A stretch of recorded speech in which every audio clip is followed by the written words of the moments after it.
Now let's look at this figure 17-28B. And again, it deals with wiring methods and sizing pull boxes or junction boxes in accordance with 314.71A and B.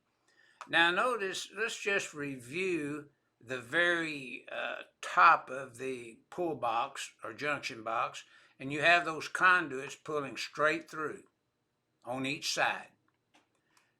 For a straight pull, it's 48 times the outside diameter of the largest cable when you're dealing with over 1,000-volt systems.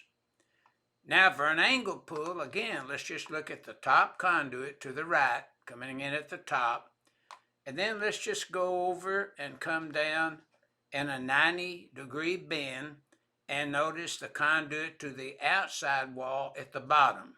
That would be a U-pull. And then if you wanted to pull an angle pull, then say it would be from the back of the box that you would cut your hole and get these dimensions. Then notice it's 36 times the outside diameter of the largest cable, but now plus any additional cables that happen to be pulled in that raceway. And notice that we need to look at the exceptions to 314.71B1 and B2. And that's what this illustration 17.28B is illustrating to the user of the NEC.